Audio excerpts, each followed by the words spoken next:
ETF index mutual funds నేర్చుకుని stock మార్కెట్లో రాణించాలనుకుంటున్నారా? వెంటనే ఈ నెంబర్కి కాల్ చేయండి. హలో కౌశిక్ గారు. హాయ్ అండి, బాగున్నారా? బాగున్నాండి, ఎలా ఉన్నారు? బాగున్నా సార్. చాలా సంతోషం మిమ్మల్ని కలవడం. నాకు కూడా అండి. నాకు కూడా చాలా హ్యాపీగా ఉంది. Very inspiring personality for me. Thank you అండి.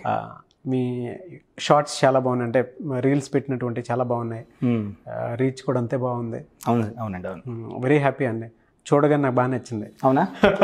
ఏంటంటే యూట్యూబ్లో ఛానల్ క్రియేట్ చేసి, అంటే ముఖ్యంగా మన Indian money Telugu finance channel మీకు తెలిసే ఉంటుంది, అది క్రియేట్ చేసి 3.5 years అయింది. బట్ రీచ్ అన్నది ఉంది. లాంగ్ టర్మ్లో 1 million, 5 lakh, 3 lakh ఆ విధంగా వ్యూస్ వస్తున్నాయి. కానీ ఇన్స్టెంట్ రీచ్ కావాలంటే నాకు షార్ట్స్ అనేవి బెటర్ అనిపించింది అనమాట. సో అవి కూడా ఏదో డైరెక్ట్గా నుంచొని చెప్పేస్తే అంతగా రీచ్ ఉండదేమో అని చెప్పి డబుల్ యాక్టింగ్ చేస్తున్నా. వెరీ గుడ్ థీమ్ అండి, వెరీ గుడ్ థీమ్. అవునండి, అప్రిషియేట్.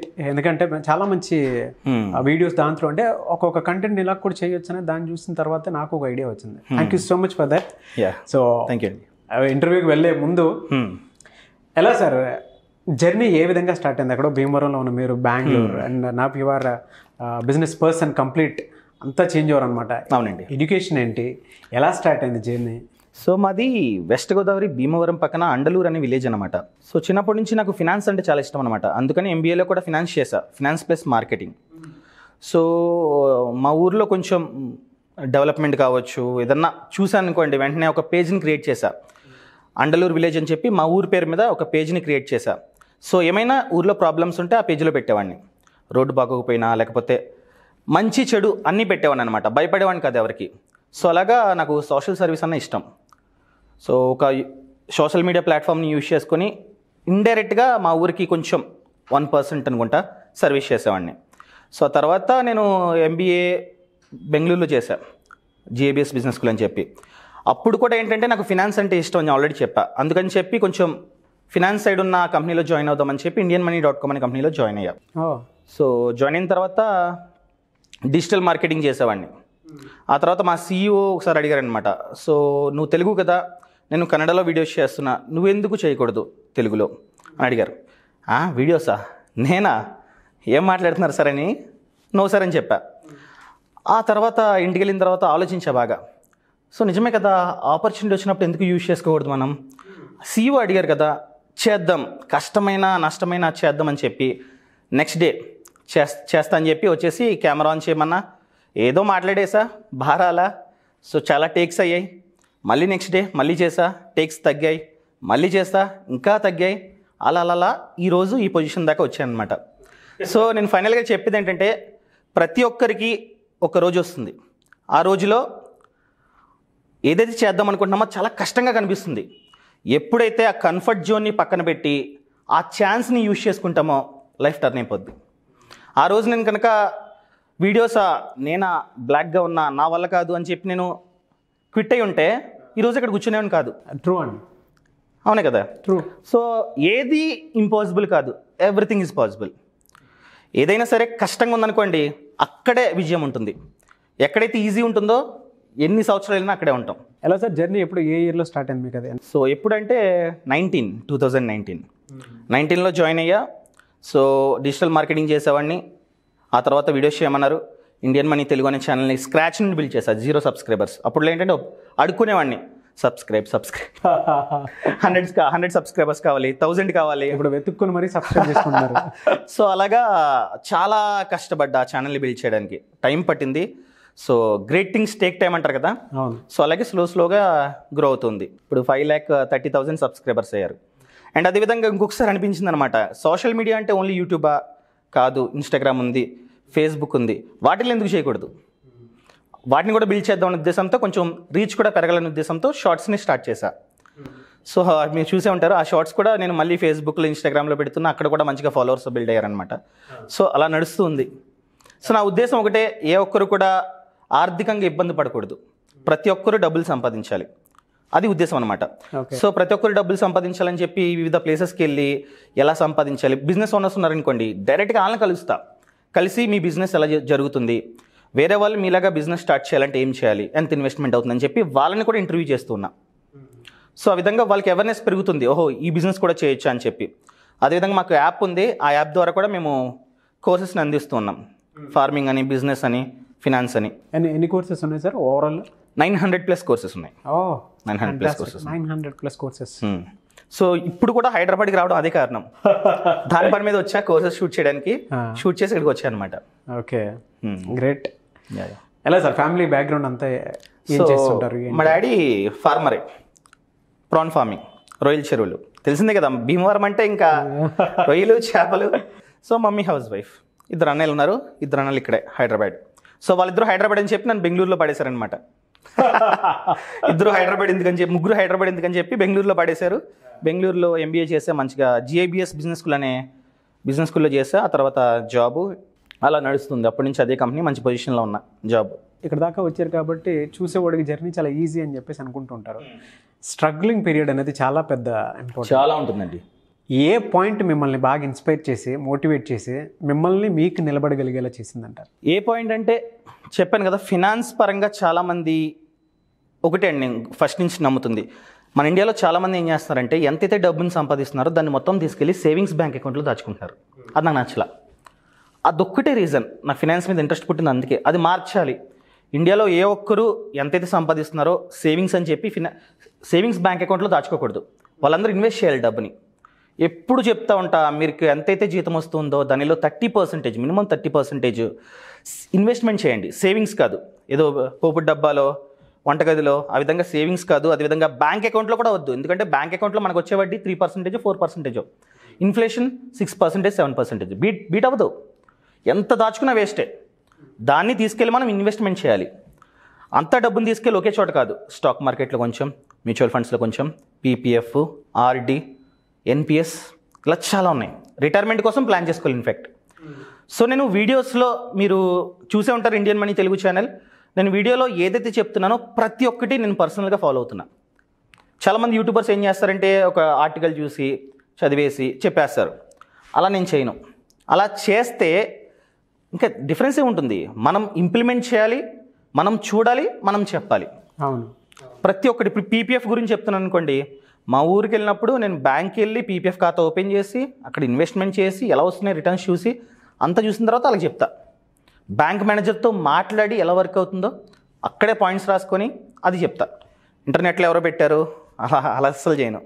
అదేవిధంగా రిటైర్మెంట్ కోసం నేను ప్లాన్ చేసుకున్నా. అటల్ పెన్షన్ యోజన అని, నేషనల్ NPS అని, national pension system or national pension scheme, దాంట్లో కూడా ఇన్వెస్ట్ చేసి వాళ్ళకి చెప్తున్నా. సో ప్రతి ఒక్కటి నేను ఏదైతే చెప్తున్నానో అవన్నీ నేను ఫాలో అయ్యి చెప్తున్నా. ఫినాన్షియల్ అనేది కంటికి కనిపించకుండా ఉండేటువంటి పెద్ద సబ్జెక్టు. అంటే మనకు అది అవసరం, కానీ జాగ్రత్త అయితే దానికి తగ్గట్టు వహించాం. కొంతమంది మాత్రమే వహిస్తారు. అవునండి. అండ్ ఆ సబ్జెక్ట్ని మనం చెప్పేటప్పుడు కూడా డ్రై సబ్జెక్ట్ కిందకే చూస్తారు చాలామంది. ఇనీషియల్ టైంలో దాన్ని బిల్డప్ చేయాలంటే చాలా కష్టం. మీరు ఫేస్ చేసినటువంటి స్ట్రగుల్స్ ఏంటండి ఆ టైంలో?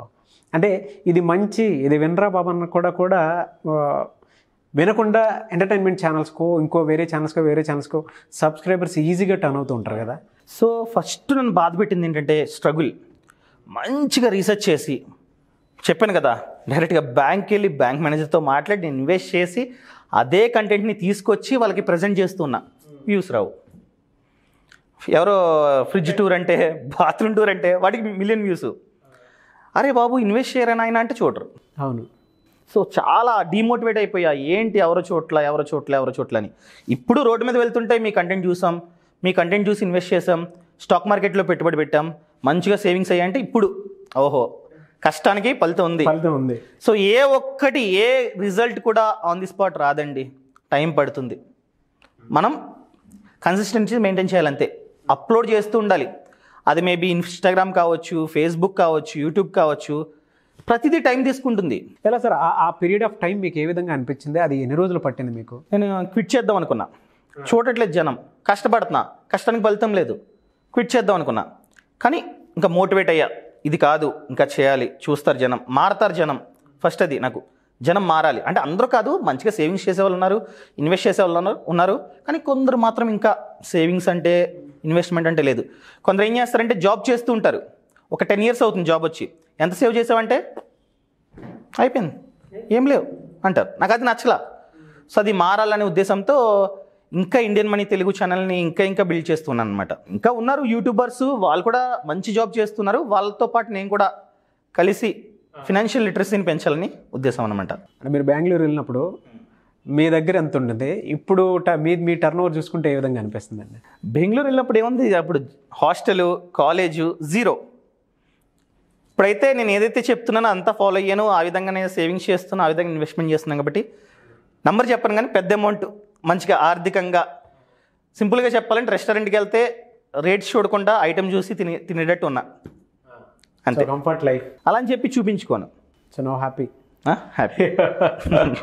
సో ఫినాన్షియల్ పరంగా మీరు చాలా వీడియోస్ చేస్తున్నారు కాబట్టి అడుగుతున్నానండి, ఫినాన్షియల్స్ని అసలు ఎలా ప్లాన్ చేసుకోవాలి, ఏ విధంగా వెళ్తే బాగుంటుంది? ఎందుకంటే దాని మీద అవగాహన చాలా మంది పెరగాలి, అవసరం ఉంది కూడా. అవునండి. ఎక్కువగా మన తెలుగు రాష్ట్రాల్లో యావరేజ్గా స్టార్టింగ్ జీతం 25,000 అనుకుందాం, టేక్ హోమ్ జీతం. సో అలా జీతం వస్తున్నట్లయితే మనం ఏం చేయాలి, 30% సేవ్ చేసుకోవాలి. జీతం ఇలా పడగానే వేరే బ్యాంక్ అకౌంట్కి 30% ట్రాన్స్ఫర్ చేయాలి. 25,000లో 30% అంటే 7,500. జీతం పడగానే 7,500కి వేరే బ్యాంక్ అకౌంట్కి ట్రాన్స్ఫర్ చేసుకొని రిమైనింగ్ అమౌంట్తో బ్రతకాలి. సో ఆ 7,500ని ఏం చేయాలి, బ్యాంక్ అకౌంట్లో దాచుకోకూడదు, దాన్ని ఇన్వెస్ట్మెంట్ చేయాలి. ఎక్కడ చేయాలంటే 3,000 వచ్చేసి స్టాక్ మార్కెట్. అవగాహన ఉంటే మాత్రమే, అవగాహన లేకపోతే వద్దు. ఓకే. ఎందుకంటే స్టాక్ మార్కెట్లో రిటర్న్స్ అనేవి ఎక్కువ ఉంటాయి. ఎప్పుడైతే మనం ఫండమెంటల్ అండ్ టెక్నికల్ అనాలిసిస్ చేసి ఇన్వెస్ట్ చేస్తామో అప్పుడు రిటర్న్స్ అనేవి మినిమం 12% ఆ విధంగా ఉంటాయి. ఇంకా ఎక్కువ వస్తే యావరేజ్గా 12%. అదేవిధంగా 2,000 వచ్చేసి మ్యూచువల్ ఫండ్స్, ఇక్కడికి 5,000 అయిపోయింది. 3,000, 2,000, 5,000 అయిపోయింది. 1,000 వచ్చేసి పీపీఎఫ్ అంటే లాంగ్ టర్మ్ ఇన్వెస్ట్మెంట్ ఆప్షన్ అనమాట. 15 years తర్వాత మనకి అసలు ప్లస్ వడ్డీ అంతా వస్తుంది, డబుల్ అవడానికి ఛాన్స్ ఉంది. ఇప్పుడు స్టార్టింగ్లో తక్కువ జీతం కాబట్టి 1,000 వేసుకోండి మంత్లీ. రేపు పొద్దున్న జీతం పెరిగిన తర్వాత పెంచుకోండి, అలా కూడా చేసుకోవచ్చు, ఎన్నిసార్లు అయినా డిపాజిట్ చేసుకోవచ్చు. 1,000. ఇంకొక 1,000 వచ్చేసి ఆర్డి అనగా రికరింగ్ డిపాజిట్స్. ఇంకొక 1,000 వచ్చేసి ఎన్పిఎస్, నేషనల్ పెన్షన్ సిస్టమ్, మన యొక్క రిటైర్మెంట్ కోసం ఇన్వెస్ట్మెంట్ చేసుకోండి. ఇంకొక 500 వచ్చేసి హెల్త్ ఇన్సూరెన్స్ ప్రీమియం మనం మంత్లీ కట్టుకోవచ్చు. ఇన్సూరెన్స్ అనేది చాలా ముఖ్యం. చాలామంది ఇన్సూరెన్స్ అంటే ఇన్వెస్ట్మెంట్ అనుకుంటారు. ఇన్సూరెన్స్ అన్నది ఇన్వెస్ట్మెంట్ కాదు, చేయకండి. మనం హెల్త్ ఇన్సూరెన్స్ మ్యాండేటరీ. ఎందుకంటే రేపు పొద్దున ఏమన్నా యాక్సిడెంట్ అయ్యి ఏదన్నా జరిగితే మన సేవింగ్స్ నుంచి మనం ఖర్చు పెట్టకూడదు. ఇంత బ్రతికి హాస్పిటల్ బిల్ కట్టడానికా కాదు కదా సేవింగ్స్. సో అందుకే రేపు పొద్దున ఏదైనా జరిగినట్లయితే హెల్త్ ఇన్సూరెన్స్ కంపెనీ వాళ్ళే భరిస్తారు. 500 వచ్చేసి మాత్రమే మనం మంత్లీ కట్టుకోవచ్చు, ఇయర్లీ కాదు మంత్లీ. ఆ విధంగా ప్లాన్ చేసుకుంటే బాగుంటుందండి. సో మన అమౌంట్ అనేది గ్రో అవుతూ ఉంటుంది. ఇన్ఫ్లేషన్ 6% to 7% కదా, దాన్ని బీట్ చేస్తాం. సో ఎప్పుడైనా సరే డైవర్సిఫికేషన్ చేసుకోవాలి. ఈ 7,500 తీసుకెళ్ళి ఒకే చోట పెట్టుబడి పెట్టకూడదు. లైక్ ఫర్ ఎగ్జాంపుల్ చాలామంది ఏం చేస్తారంటే స్టాక్ మార్కెట్లో పెడతారు, రేపు పొద్దున అవసరం వస్తుంది, అప్పుడు స్టాక్ మార్కెట్ డౌన్ అయితే లాస్. సో ఈ విధంగా డైవర్సిఫై చేసుకొని ప్లాన్ చేసుకోవాలి. అలా చేసుకుంటే ఫ్యూచర్ బాగుంటుంది. సో ఇప్పుడు నేను చెప్పిన ప్లాన్లో ఎప్పుడైనా డబ్బు కావాలంటే ఆర్డీ వద్ద తీసుకోవచ్చు, ఆర్డీ ద్వారా. మ్యూచువల్ ఫండ్స్ కూడా తీసుకోవచ్చు, కాకపోతే లాంగ్ టర్మ్ తర్వాత తీసుకుంటే రిటర్న్స్ వస్తాయి. అదేవిధంగా ఏదైనా హెల్త్ పరంగా ప్రాబ్లం అయితే హెల్త్ ఇన్సూరెన్స్ పాలసీ ఉంటుంది. సో ఫినాన్షియల్గా బాగుంటాం, ఇది ఫస్ట్ ప్రైమరీ. ఇలా చేసుకుంటే బాగుంటుంది. Very good sir. ప్రస్తుతం ట్రెండింగ్లో ఉన్నటువంటి బిజినెస్లు ఏమున్నాయండి సార్? బిజినెస్ గురించి మాట్లాడుకున్నట్లయితే ట్రెండింగ్లో నేను చూసిన వాటిల్లో గానుగ నూనె. ఇప్పుడు ఆయిల్ అన్నది మనందరికీ తెలుసు, రిఫైన్డ్ ఆయిల్ అంటే అంత మంచిది కాదు. అవును. ఒక పదార్థాన్ని రిఫైన్ చేసి మనకి ఇస్తూ ఉన్నారు, మనం తింటూ ఉన్నాం. కానీ గానుగ నూనె చాలా బాగుంది. చెక్క గానుగ అంటారు, ఎద్దు గానుగ అంటారు. అంటే మన కళ్ళ ముందే ఆడి ఆయిల్ ఇస్తారనమాట. ఆయిల్ రేట్ ఎక్కువ ఉంటుంది, కానీ అది మంచి బిజినెస్. నేను మొత్తం తెలంగాణ, ఆంధ్ర, కర్ణాటక అన్ని స్టేట్స్లో చూసా. One of the best business వచ్చేసి గానుగ నూనె. ఓకే. చాలా చోట్ల మెషిన్స్ ఉంటాయి చూడండి, ఎంత మెషిన్ వచ్చేసి 3 lakh, మంచిగా బిజినెస్ జరుగుతుంది. ఖర్చు అంతా పోయినా కూడా 1 లీటర్ పైన మనకి 60 to 70 రూపీస్ మిగులుతుంది. ఎందుకంటే కేక్ అంటాం, వేరుశనగ వేసామనుకోండి రుబ్బుతుంది, ఒక కేక్ వస్తుంది, అది వేస్ట్ కాదు, దాన్ని అమ్ముకోవచ్చు. కేజీ వచ్చేసి 60-50 ఆ విధంగా అమ్ముకోవచ్చు, అదంతా ప్రాఫిటే. అదేవిధంగా లీటర్ ఆయిల్ పైన ఒక 10 రూపీస్ 20 రూపీస్ ప్రాఫిట్ వస్తుంది. 50 + 20 70 రూపీస్ పర్ లీటర్. ఎన్ని లీటర్స్ అమ్ముకుంటే అన్ని 70s. రా మెటీరియల్ అంతా తీసిన తర్వాత నేను చెప్తుంది, నేను చూసిన వాటిలో one of the best business. అదేవిధంగా మష్రూమ్, చాలామంది మష్రూమా అంటారు. మన హైదరాబాద్లో చూసుకున్నట్లయితే చాలామంది అండి నాకు తెలిసిన వాళ్ళు లక్షల్లో సంపాదిస్తున్నారు మష్రూమ్ ద్వారా. ఏముంది, ఒక చిన్న పొలం అవసరంలా, మట్టి అవసరంలా, మన ఇల్లు ఉంటుంది, ఒక రూమ్ ఖాళీగా ఉంటుంది, రూమ్లో పెట్టేసుకోవచ్చు, సెటప్ మంచిగా బిజినెస్ అవుతుందన్నమాట, అమ్ముకోవచ్చు. ఇప్పుడు మన హైదరాబాద్లో చూసుకున్నట్లయితే మార్కెట్ బాగుంది, విలేజ్ సైడ్ వెళ్ళినట్లయితే కొంచెం మార్కెట్ డౌన్ ఉంటుంది. మన హైదరాబాద్లో ఇప్పుడు డిజిటల్ మార్కెటింగ్ మొత్తం ఎక్కడ చూసినా సెల్లింగ్ అన్నది ఆన్లైనే. సో పెద్ద కష్టం కూడా కాదు. నేను చూసిన వాటిలో బాగుంది. ఎందుకంటే నేను ఇవన్నీ ఇంటర్వ్యూస్ చేశాను. ఏదో నేను గూగుల్లో సెర్చ్ చేసి చెప్పట్లా. సో ఎవరైతే మంచి లాభాలు పొందుతున్నారో వాళ్ళని ఇంటర్వ్యూ చేశా. లైక్ 6 hours 7 hours ఆ విధంగా ఇంటర్వ్యూ చేశాను కాబట్టి వాళ్ళు చెప్పింది నా మైండ్లో ఉంది కాబట్టి నేను చెప్తున్నా. సో ప్రెజెంట్ అడిగినట్లయితే మీరు అన్నారు ట్రెండింగ్ అన్నారు కాబట్టి చెప్తున్నా. ఎద్దు గానుగనునా లేకపోతే గానుగనునా, అదేవిధంగా మష్రూమ్ ఫార్మింగ్ బాగుంది. అదే యూట్యూబ్కి వచ్చేటప్పటికి యూట్యూబ్తో మీ అందరికీ తెలిసిందే. మీ యూట్యూబ్ గురించి స్పెషల్గా చెప్పాల్సిన అవసరం మంచి ప్యాసివ్ ఇన్కమ్. సో చాలామంది ఏంటంటే ఒక సోర్స్ ఆఫ్ ఆదాయం మీద ఆధారపడతారు. యాక్టివ్ ఇన్కమ్ అంటాం. ఇప్పుడు జీతం ఉందనుకోండి, మనం ఆఫీస్కి వెళ్తే మాత్రమే డబ్బులు వస్తుంది, మనం బిజినెస్ చేస్తే మాత్రమే ప్రాఫిట్ వస్తుంది. అది యాక్టివ్ ఇన్కమ్. ప్రతి ఒక్కరూ ప్యాసివ్ ఇన్కమ్ని క్రియేట్ చేసుకోవాలి. అంటే ఒక్కసారి కష్టపడితే మాత్రమే మనకు డబ్బు వస్తూ ఉంటుంది. ఫర్ ఎగ్జాంపుల్ ఈరోజు మనం ఈ వీడియోని షూట్ చేస్తున్నాం, మీరు ఇప్పుడే మాట్లాడుతున్నారు, నేను ఇప్పుడే మాట్లాడుతున్నా.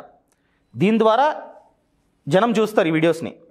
మనం నిద్రపోతున్నప్పుడు చూస్తారు, 1 year తర్వాత చూస్తారు, 10 years తర్వాత కూడా చూస్తారు. కానీ మనం కష్టపడుతుంది ఇప్పుడే మాట్లాడుతున్నాం. అవును. యాడ్స్ అనేవి జీవితాంతం పడతాయి.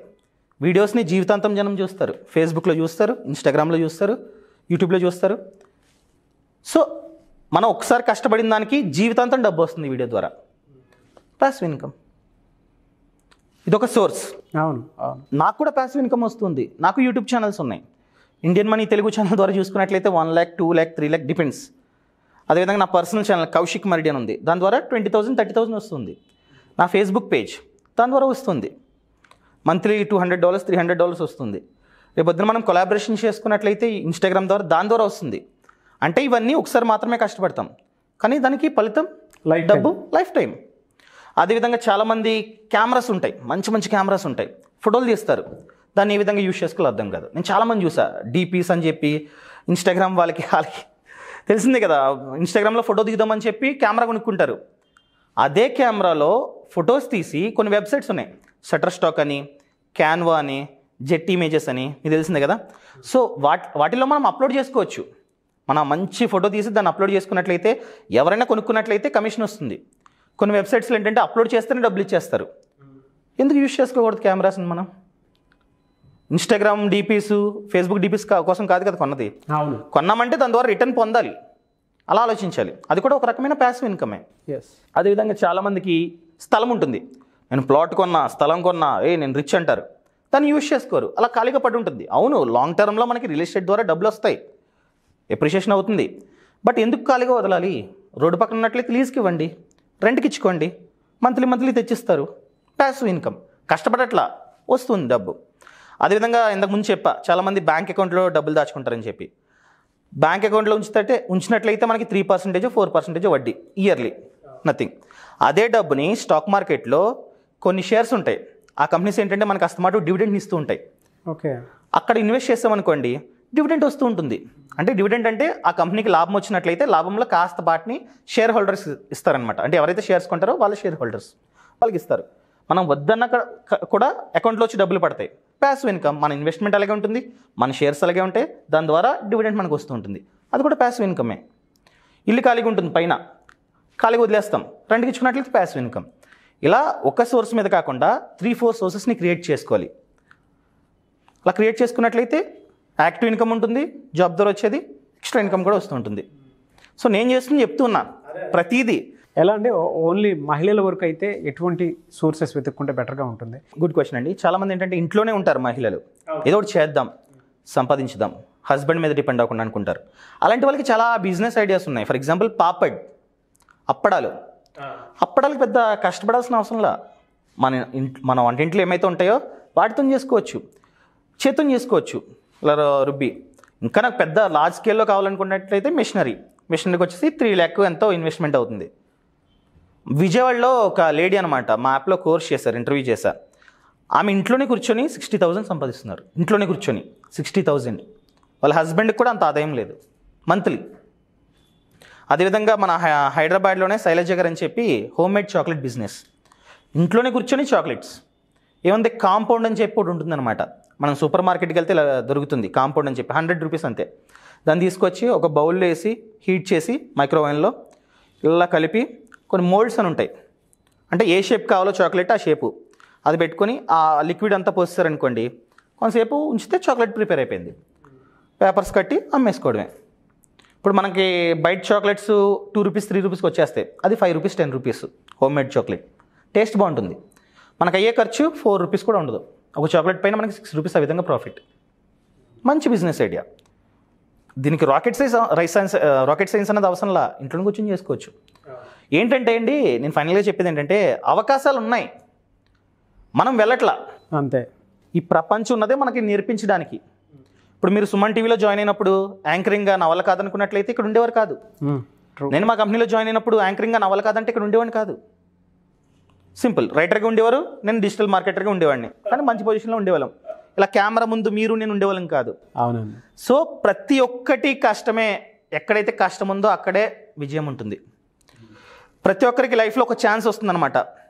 అంటే ఒక స్టేజ్ వచ్చిన తర్వాత 2 దారులు కనపడతాయి మనకి. ఇప్పుడు MS ధోని సినిమాలో ధోని రైల్వే స్టేషన్లో కూర్చున్నప్పుడు అతనికి ఒక డ్రీమ్ కనపడుతూ ఉంటుంది, ధోని ధోని అని చెప్పి అరుపులు. అతను పరిగెత్తి ట్రైన్ ఎక్కుతాడు, నాకు ఈ రైల్వే టికెట్ జాబ్ వద్దు, అంటే రైల్వే జాబ్ వద్దు, నాకు మ్యాచ్ అని చెప్పి డ్రీమ్ని ఫాలో అవుతాడు. ఆ రోజు ధోని పరిగెత్తాడు కాబట్టే, వెళ్ళాడు కాబట్టే అక్కడ ఉన్నారు, ఆయన మంచిగా సంపాదిస్తున్నాడు. ఆయన టీసీగా ఉన్నట్లయితే ఒక 2 lakhs 3 lakhs ఇప్పుడు ఈ టైంకి వచ్చేవి. కానీ ఇప్పుడు ఎన్ని కోట్లు ఆస్తి మనకి? ఇప్పుడు 2-3 lakhs జీతం వచ్చినా కూడా అన్ని కోట్లు ఆస్తి ఉండదు. అవును, అంటే ఇప్పుడు రోల్ మోడల్ కూడా రోల్ మోడల్. సో ప్రతి ఒక్కరికి ఒక డ్రీమ్ ఉంటుంది, ప్రతి ఒక్కరికి ఒక చేసే కెపాసిటీ ఉంటుంది, దాన్ని మనం ఫైండ్ అవుట్ చేసుకోవాలి అంతే. ప్రతి ఒక్కటి పాసిబుల్లే. ఒక విలేజ్లో ఎక్కడో మారుమూరు విలేజ్, ఎవరు అనుకోలే, అసలు నేనే అనుకోలే యాంకర్ అవుతానని. అసలు సుమన్ టీవీకి వస్తానని ఎప్పుడు అనుకున్నా, అబ్బే వచ్చా. So everything is possible. మనలో ఒక టాలెంట్ ఉంటుంది, ఆ టాలెంట్ని వెతుక్కోవాలి అంతే. అండ్ ఇంకొకటి ఏంటంటే, చాలామంది పేరెంట్స్ తప్పు చేస్తున్నారనమాట. పిల్లల్లో ఒక టాలెంట్ ఉంటుంది, తను అబ్జర్వ్ చేయరు వాళ్ళు. ఏదో వాళ్ళకి ఇష్టం వచ్చినట్టు మా బాబు డాక్టర్ అవ్వాలి, మా బాబు ఇంజనీర్ అవ్వాలని చెప్పి వాళ్ళకి నచ్చింది చేపిస్తారు. అది చాలా అంటే చాలా పెద్ద తప్పు. ఓకే, మా ఇంట్లో నన్ను సరే నువ్వు మా ఊర్లో వీడియోస్ లేకపోతే ఫేస్బుక్ పేజీలు అవన్నీ చేస్తుంటే ఎంకరేజ్ చేశారు నన్ను. అంటే ఎవరూ చేయలేంది ఆ టైంలో, నేను ఇంటర్మీడియట్లో ఉన్నప్పుడు సమస్యల మీద ఫోటోలు తీసి ఫేస్బుక్ పేజీలో పెట్టడం ఎంకరేజ్ చేశారు. ఆ రోజు మా పేరెంట్స్ నన్ను ఎంకరేజ్ చేయడం వల్లే నాకు సోషల్ మీడియా అంటే అర్థమైంది. ఆ తర్వాత సోషల్ మీడియా జాబ్ని వెతుక్కున్నా, యూట్యూబ్ అనేది part of social media. So యూట్యూబ్లో యాంకర్ అలా అయ్యా. సో పేరెంట్స్ కూడా చాలా మంచి పాత్ర పోషించాలి. మీ అబ్బాయిని అబ్జర్వ్ చేయండి, ఏం చేస్తున్నాడు తను. ఫర్ ఎగ్జాంపుల్ ఒక రిమోట్ కార్ ఉందనుకోండి, పీకేస్ మళ్ళీ పెట్టేస్తున్నాడు అనుకోండి, అబ్జర్వ్ చేయండి, టాలెంట్ ఉంది, ఏదో ఇంజనీరింగ్ టాలెంట్ ఉంది, అబ్జర్వ్ చేయండి. క్రికెట్ బాగా ఆడుతున్నాడు అనుకోండి, మంచిగా 6లు 4లు కొడుతున్నాడు అనుకోండి, అందరిలా కాకుండా టాలెంట్ ఉంది క్రికెట్, ఎంకరేజ్ చేయండి. స్కూల్లో జాయిన్ చేయండి, ఉంటాయి కదా టోర్నమెంట్ క్రికెట్వి, జాయిన్ చేయండి. అలా వాళ్ళలో ఏదైతే టాలెంట్ ఉందో దాన్ని వాళ్ళు ఎప్పుడైతే ఫైండ్ అవుట్ చేసి దాన్ని ఎంకరేజ్ చేస్తారో they can see wonders in the future. Proud parents అవుతారు. ఎవరైనా సరే బిజినెస్ ఐడియాస్ కోసం కానివ్వండి, బిజినెస్ ప్లానింగ్ కోసం కానివ్వండి, మీ ఇలాంటి వాళ్ళని అప్రోచ్ అవ్వాలనుకుంటారు, ఎలా అండి? సో నా నెంబర్ అయితే ఇవ్వలేను, కానీ నా ఇన్స్టాగ్రామ్ ఉందండి, కౌశిక్ మరిడి, KOWSHIK_RIDI. నాకు ఎవరైతే మెసేజ్ చేస్తారో ప్రతి ఒక్కరికి రిప్లై ఇస్తా, ప్రతి ఒక్కరికి నెంబర్ ఇస్తా, ప్రతి ఒక్కరికి వాళ్ళకి ఉన్నటువంటి డౌట్స్ని క్లారిఫై చేస్తా. అండ్ అదేవిధంగా యూట్యూబ్లో ఇండియన్ మనీ తెలుగు ఛానల్ ఉంది, 5,20,000 సబ్స్క్రైబర్స్ ఉన్నారు. ఎన్నో 100 వీడియోస్ చేశా, నాకు తెలిసి 1,500 వీడియోస్ చేశా regarding farming, business and finance, ముఖ్యంగా ఫినాన్స్ అనమాట. ఆ 1,500 వీడియోస్లో ఖచ్చితంగా మీకు ఏదైతే వీడియో కావాలో అది ఉంటుంది. ఫ్యాంటాస్టిక్ అండి. Thank you so much and I wish you all the best. మీరు ఇలాగే చాలామందికి ఫినాన్షియల్ ప్లానింగ్స్ వాటికి సంబంధించింది కానివ్వండి, బిజినెస్ ఐడియాస్ కానివ్వండి, లేదంటే కొత్తగా అంటే ఇన్నోవేటింగ్గా ఉండేటువంటి బిజినెస్ని లేదా ఏదైనా బిజినెస్ ఐడియాస్ క్రియేట్ చేసుకోవాలనుకున్నా కూడా ఎవరైనా మీ హెల్ప్ కోసం వచ్చేటువంటి వాళ్ళకి మీ ఛానల్ ఉంది, దాంతోపాటు ఇన్స్టాగ్రామ్ ఐడి ఉంది మీది, దాంతో కూడా ఖచ్చితంగా ఫాలో అవ్వచ్చు. అండ్ టార్చ్ బేరర్లో ముందుకెళ్తున్నారు. చాలామంది స్టూడెంట్స్కి ఇప్పుడున్న దాంట్లో అంటే ఎవరికైనా సరే కాలేజ్ అయిపోయిన తర్వాత ఎలా వెళ్ళాలి అని అంటే కొంతమంది బిజినెస్ చూస్ చేసుకుంటారు, కొంతమంది జాబ్ చూస్ చేసుకుంటారు. బట్ మీ వీడియోస్ చూసిన తర్వాత ఆబ్వియస్లీ ఏదైనా ఐడియా నచ్చితే పార్ట్ టైం ఇన్కమ్ కోసం అయినా సరే సో ఆ వీడియోస్ చాలా బాగా ఉపయోగపడుతుంది. అవునండి, చాలా ఉన్నాయి బిజినెస్ గురించి, ప్రతి ఒక్క బిజినెస్ గురించి ఆల్మోస్ట్ అన్ని వీడియోస్ చేశా, ఈవెన్ డైరీ ఫార్మ్ గురించి కూడా చేసా చెప్పాలంటే. సో ఉపయోగపడే విధంగా ఉన్నాయి. And thank you so much అండి. Thank you so much.